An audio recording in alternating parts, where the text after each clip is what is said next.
ঢাকার ধামরায়ে ৪০০ বছরের পুরনো শ্রী শ্রী যশোমাধবের রথযাত্রা শুরু আজ। এই বিষয়ে সবশেষ খবর জানাতে সরাসরি যোগ দিচ্ছেন সহকর্মী নাজমুল হুদা।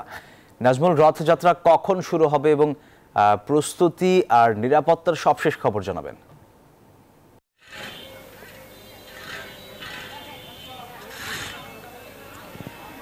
সোহাগ, আপনাকে ধন্যবাদ। এই মুহূর্তে রয়েছি ধামরায়ের রথযাত্রার যে মাঠ, যেখানে রথটি রাখা হয়েছে, এবং ঠিক বিকেল ৫টা ১৫ মিনিটে কিন্তু রথযাত্রা টান শুরু হবে।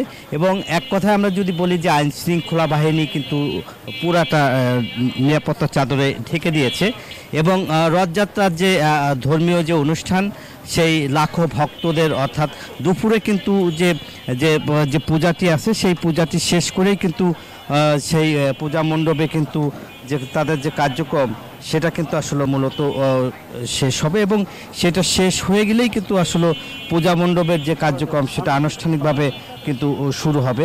এবং আপনারা জানেন যে এই যে রথযাত্রার যে আনুষ্ঠানিকতা, সেই আনুষ্ঠানিকতা কিন্তু আপনার চিনি কলা দিয়ে কিন্তু বরণ করে নেবেন, এবং ঠিক রথটি কিন্তু উদ্বোধন করবেন স্বাস্থ্যমন্ত্রী ডাক্তার সামন্ত লাল। এছাড়াও কিন্তু যে ভারতের যে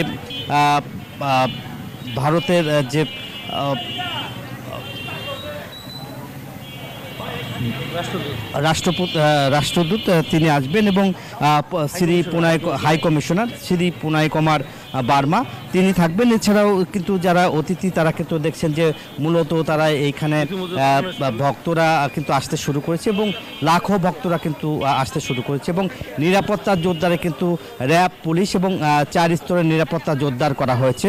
একই সঙ্গে কিন্তু যে আইন শৃঙ্খলা বাহিনী এবং র্যাবের যে স্কোয়াড ডগ, তারা এসে সুইপ করবেন। সুইপ করার পরে নাজমুল, আপনাকে ধন্যবাদ।